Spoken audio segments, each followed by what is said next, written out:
La risa de la bruja. Fue por aquellos años de los 40 cuando don Eduardo Palomares compró una parcela cerca de donde los caminos de la 35 se juntan con el río Salado. Se llevó a vivir ahí a su hijo mayor, quien con su familia trabajaría la tierra que para todos daba. Eran los tiempos de bonanza por la producción algodonera. Luego de algunos meses de vivir en aquel rancho, una noche, la familia se quedó observando una luz que se desplazaba por los aires. En la lejanía, de un lado a otro, era como una bola de lumbre que poseía algún tipo de inteligencia, porque bajaba y subía por los barrancos del río buscando alguna cosa por el lugar. Largo rato contemplaron aquel extraño ser, hasta que lo vieron alejarse hacia la sierra de Lampazos. Quedaron fascinados y empezaron a hacer conjeturas sobre aquello que acababan de observar. Pero mucho tiempo tuvieron para pensar en el hecho, ya que se volvió a repetir durante muchas noches. Un día, Josué, nieto de don Eduardo, se propuso de una buena vez acabar con el misterio, y tras darle vueltas al asunto, por la tarde ensilló su caballo, y cargando rifle y machete, avisó a la familia de sus propósitos. Y al caer el sol partió por el monte con la temeridad que da la ignorancia por tener 15 años, y pensar que nada hay en el mundo que esa edad no puede enfrentar. Sin prisa, avanzó por veredas entre parcelas y pastizales hasta llegar a las orillas del Salao, a la altura por donde se veía llegar aquella bola de fuego. Bajó del caballo y tomó posición de alerta mientras la noche iba abrazando los montes, invadiendo con su sombra cada rincón. Luna y estrellas salieron a recorrer los cielos de terciopelo, mientras el muchacho vigilaba el horizonte con el arma lista y la decisión en la mirada. No tuvo que esperar tanto. Una bola de luz apareció por el sur, y a largos saltos se iba poco a poco aproximando hacia su punto de espionaje. Volaba y tocaba tierra como si su vuelo no pudiera ser continuo, y al llegar al río, quedó flotando y empezó su exploración por todo el cauce, como buscando algo por una y otra orilla. Estaba a unos 100 metros de Josué, que contemplaba atento y ansioso por desentrañar el misterio, apretando cada vez más el fusil entre las manos. La luz iba y venía con parsimonia, sin prisa alguna, hasta que el muchacho, no pudiendo controlar la ansiedad y nerviosismo que lo invadía, le gritó entre retador y asustado. La luz quedó quieta y se apagó por un instante. Un ominoso silencio cayó sobre el paraje, y grillos y aves de la noche parecieron participar de la tensión del momento. Josué pensó que habría asustado al flamígero volador, y ya no volvería a aparecer por el lugar. De pronto, la luz apareció más lejos, y empezó a avanzar otra vez hacia donde estaba el muchacho. La bola de fuego se detuvo a unos 40 metros y quedó quieta, como observando también entre curiosa y burlona a su cazador. El tembloroso joven levantó el rifle y disparó.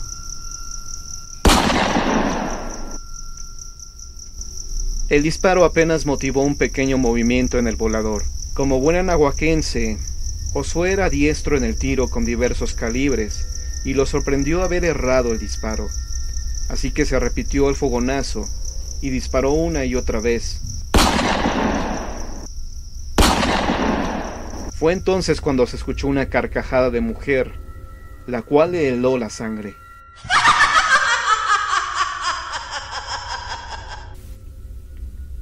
La risa rebotaba por los barrancos y se repetía a lo largo del cauce, en un eco macabro que taladraba hasta el cerebro del atrevido, que arrepentido y tembloroso, bajó el rifle en espera de algo peor.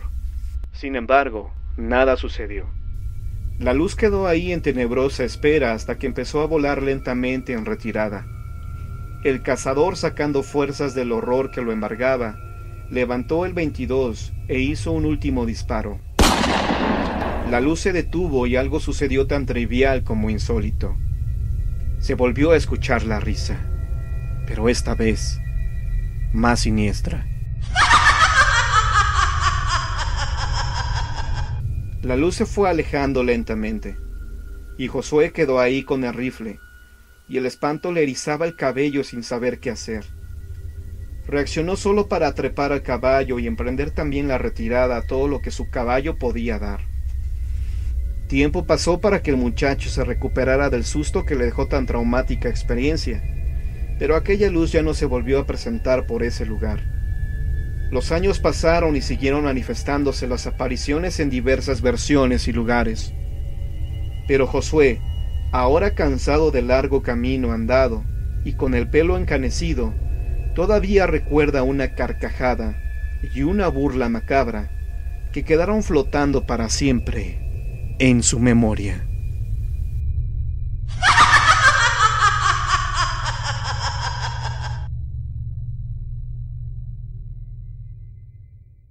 Leyenda al callejón del fallecido en Oaxaca. Esta historia ocurrió durante la época colonial en la calle que ahora se llama 2 de Abril, la cual conduce al centro de Oaxaca. En aquellos años existían los llamados serenos, hombres que salían por las noches con un farol de petróleo para iluminarse ante la ausencia del alumbrado público y con la noble tarea de patrullar las calles. El sereno iba armado y también llevaba un silbato. Cuando existía alguna eventualidad, informaba de qué se trataba, por ejemplo, si estaba por llover o si había algún problema en la comunidad. De lo contrario, solo gritaba: «Son las 12 de la noche y todo sereno». La gente al escucharlo podía dormir con tranquilidad, pues sabían que había un hombre recorriendo sus calles, vigilando su seguridad. Una noche, alrededor de las 12, se escuchó el desgarrador grito de un hombre en el callejón 2 de Abril. Mucha gente lo escuchó, pero no todos se atrevieron a asomarse por la ventana para ver quién era el que solicitaba auxilio.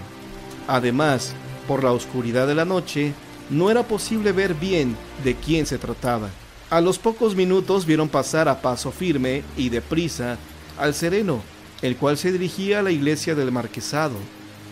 Cuando llegó a la iglesia, tocó en la puerta con insistencia hasta que salió el sacerdote.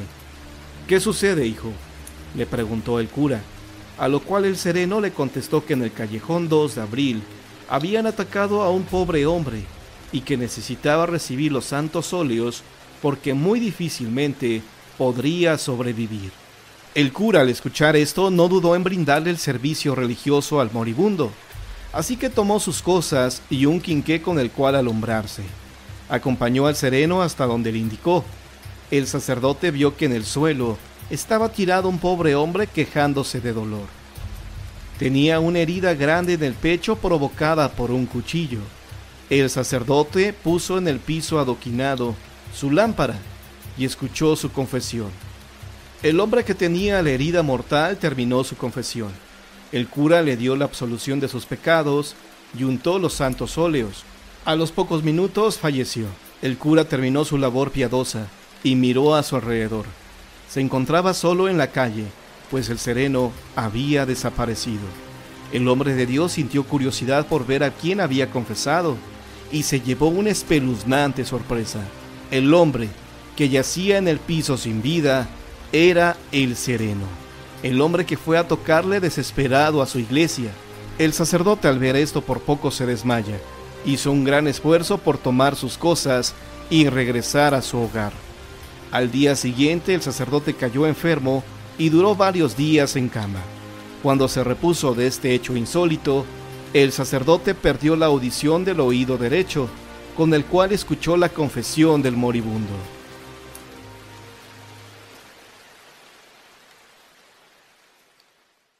El llanto de una mujer de blanco. Un día a doña Chula le sucedió una extraña experiencia que la dejó marcada por el resto de sus días. Ella tenía la rutina de levantarse todos los días a las 5 de la mañana para hacerle el almuerzo a su esposo. El señor trabajaba en lo que antes eran los talleres de ferrocarriles mexicanos.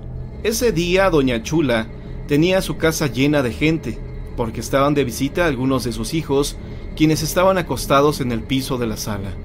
Mientras doña Chula alistaba todo para preparar el lunch, escuchó algo que le pareció como si alguien llorara en el patio trasero de su casa. Ella se asomó intrigada por lo que había oído. Al asomarse, miró de espaldas a una mujer vestida de blanco, pero no le prestó mucha atención, porque pensó que la mujer que estaba viendo era su hija, que probablemente había salido al baño que se encontraba afuera. Así que después de asomarse se volvió a la cocina, concentrándose en preparar los alimentos para el lunch de su esposo. En ese momento, a sus espaldas, se escuchó de nuevo un escalofriante llanto, pero ahora fue adentro de la casa. Cuando ella se giró hacia donde escuchó el llanto, sintió un gran miedo que le inundó todo el cuerpo, pues ante ella, a tan solo unos metros de distancia, se encontraba aquella mujer de blanco, pero no simplemente dentro de su casa, sino que estaba flotando sobre sus hijos que en esos momentos aún se encontraban dormidos en el piso.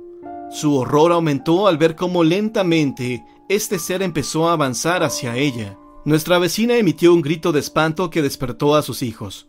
Ellos después comentaron que no les tocó ver ni oír nada de lo que su mamá les contó. Lo único que escucharon fue el grito de su madre, que después de gritar cayó al suelo desmayada. La pobre señora sufrió un infarto por el impacto de aquella tenebrosa aparición que se había manifestado dentro de su casa. Nunca supieron a ciencia cierta qué había asustado tanto a doña Chula. Sin embargo, los vecinos comenzaron a contar que por la calle Melchor Ocampo seguido se escuchaban llantos muy parecidos a los que doña Chula decía haber oído, por lo que la gente llegó a la conclusión de que el espíritu que doña Chula había visto se trataba del alma en pena de la Llorona. Nuestra vecina duró 2 meses hospitalizada después de esta experiencia. Cuando salió del hospital a los 6 meses, murió su esposo, y al año la pobre tuvo la desgracia de volver a ver a la Llorona. Cuenta mi mamá que eran las 2 de la madrugada cuando le hablaron para que llamaran a una ambulancia, porque doña Chula acababa de sufrir otro infarto. Cuando mi mamá llegó a la casa, escuchó decir a los vecinos que se habían acercado para ver lo que pasaba, que a un nieto de la señora lo habían encontrado en una esquina, escondido entre un sillón y la pared, y que el niño dijo que su abuela se había desmayado cuando había visto a la señora que había atravesado la puerta de entrada y había recorrido el pasillo hacia la puerta de salida. Nuestra vecina estuvo 2 semanas más hospitalizada. Cuando recuperó la conciencia, ya no podía hablar, solo balbuceaba. Doña Chula falleció a los pocos días. Quienes la vieron dicen que su cara expresaba un gran horror, motivo por el cual la familia había decidido sellar el ataúd para que nadie viera su rostro. Actualmente la casa está en ruinas, ya que después de lo acontecido, ninguno de los 6 hijos quiso vivir ahí. Mi abuela contaba que años atrás, cuando Empalme tenía poco de haber sido fundado, una muchacha que vivía en esa misma calle se había enamorado de un hombre quien le arrebató su inocencia, y después no había querido casarse con ella, por lo que la muchacha, llena de dolor y tristeza, se quitó la vida. Algunas personas decían que el espíritu que lloraba era esa pobre chica, otros más decían que era la Llorona. De lo que estaban seguros era de que algo muy aterrador había tomado la vida de doña Chula, algo que quizá aún siga ahí. El Rincón del Diablo. Cuentan que hace muchos años unos buenos amigos construyeron un bar en un callejón. Se trataba de un sitio donde podían reunirse a jugar cartas, beber un buen licor y pasar horas en pláticas amenas con grata compañía. Un día apareció en el bar un hombre vestido de negro, con lóbrego poncho, quien se cubría el rostro bajo su elegante sombrero negro.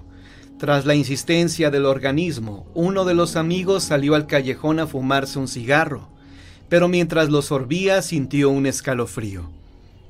Como sabía que se encontraba sin compañía, giró la cabeza dándose cuenta de que este personaje estaba a un lado. No le dio importancia a la presencia del sujeto, pero al cabo de unos instantes le pareció extraño el silencio sepulcral en el hombre. Y es que además de la vestimenta, bastante extraña para su gusto, no se le podía observar el rostro. Hizo la prueba de entablar conversación con el tipo, pero éste continuaba en silencio y con el rostro cubierto por su sombrero negro. De improviso, la atmósfera del callejón se puso fría y misteriosa. Los perros comenzaron a ladrar y a aullar.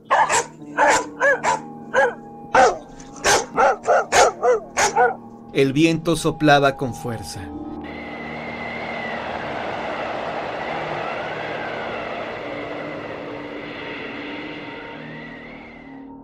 El parroquiano, para calmar sus nervios, insistió en la conversación. Le preguntó de quién se trataba, pero el sujeto vestido de negro levantó la vista respondiendo: Soy el dueño del callejón.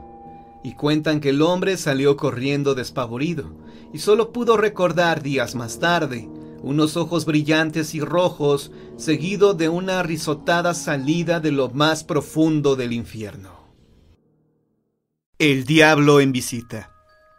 Tal como me lo contaron, te lo cuento. Fue en el vecino mineral de San Juan de Rayas, descubierto en el año de 1550, y aún dando las bonanzas de Valenciana, primeramente de 1760 a 1815, y posteriormente hasta los tiempos actuales. El relato trata de un niño de precoz inteligencia y de intachable conducta, hijo de rica familia que resolvió enviarlo al seminario con la idea, justa por cierto, de que realizara intensos estudios. Pasó, pues, nuestro personaje a la ciudad de Morelia, capital del estado de Michoacán. Apresuraremos esta brevísima biografía e imaginémoslo ya ordenado sacerdote y de regreso al hogar paterno, cumpliendo devotamente con todos los deberes de su ministerio. Pero aquí viene lo raro, sin saber por qué, nuestro personaje, que fue más tarde el historiador don Lucio Marmolejo, se inscribió en el Colegio de la Purísima, actualmente universidad, para estudiar la carrera de Derecho. Naturalmente que dejó la sotana y su porte circunspecto.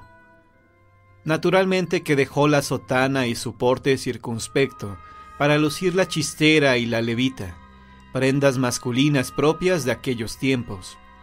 Terminada la profesión, se dedicó empeñoso a la aplicación de las leyes, y sorpresa, descolló en las lides de la política, pues si anteriormente había sido buen predicador, ahora era un notable orador. Sin embargo, ¿qué es lo que acontecía en el interior de Lucio? ¿Qué luchas había en su espíritu? ¿O qué inquietudes dominaba su vida? Lo cierto es que de pronto viene el otro cambio y lo vemos nuevamente en la iglesia de San Juan de Rayas. Aclaremos que el mineral de Rayas fue descubierto allá por mediados del siglo XVI y que el hallazgo de la veta se debió a un arriero llamado Juan de Raya, y que cuando llegó a su mayor apogeo pasó a ser propiedad de Sardaneta y Legazpi, tercer marqués de Rayas, dueño que fue del inmenso tesoro. Entonces fue cuando se construyó el hermoso templo que lleva el mismo nombre.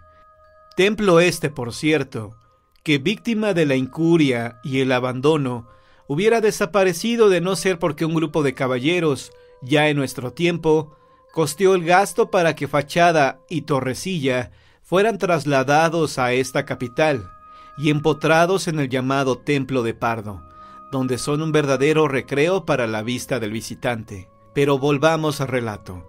Una tarde de ejercicios se presentó en la casa de ejercicios de encierro un sujeto de porte misterioso, inquiriendo por el sacerdote. Le dijeron que no podían llamarle por hallarse en el retiro de los ejercicios. Empero, y ante la tenacia del visitante, el padre Lucio se vio obligado a recibir al misterioso sujeto que reclamaba su presencia. Era un hombre corpulento, correctamente vestido, un caballero, por lo menos en la apariencia. Dirigiéndose al sacerdote, le dijo: «He aquí otra sorpresa, quizás la mayor. Acompáñame a una fiesta que se da en Guanajuato. Habrá baile, bebida, mujeres y toda clase de diversiones». El padre Lucio quedó más que sorprendido, estupefacto, pero rehaciendo el ánimo contestó: «Si para esto me mandó usted llamar, ya puede retirarse. De ningún modo podría yo aceptar tal invitación». Y sin más le volvió la espalda. Como no pudo evitarse que los demás ejercitantes se dieran cuenta de la extraña visita, su sorpresa no tuvo límites al ver que el padre se retiraba, pero no así el extraño personaje, que ante sus ojos se hizo invisible, con la siguiente sorpresa y temor para todos los presentes. Más tarde vinieron los comentarios. Era el diablo en persona, decían algunos, que quería llevarse al padre Lucio. Cierto o no, El elegante caballero desapareció ante los ojos atónitos de quienes presenciaron este hecho que se antoja increíble y sobrenatural.